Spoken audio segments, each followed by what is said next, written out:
Hey everyone, this is Keegan from National Powersports. This 2023 Harley-Davidson Road Glide 3 with 489 miles passes New Hampshire State inspection and runs well. It comes equipped with ABS, traction control, cruise control, multifunction 2-speaker audio system, navigation, and reverse.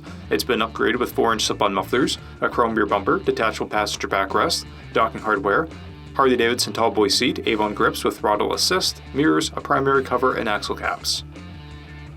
The Road Glide 3 offers the same rugged power and attitude as its two-wheeled sibling, but with more stability, appealing to a wider range of riders.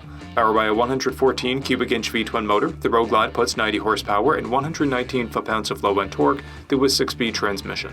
It weighs in at 1,124 pounds and has a 26.5-inch seat height.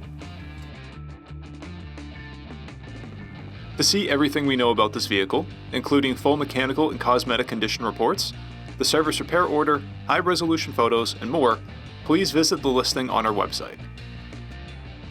We have also purchased the CycleCheck's Vehicle History Report.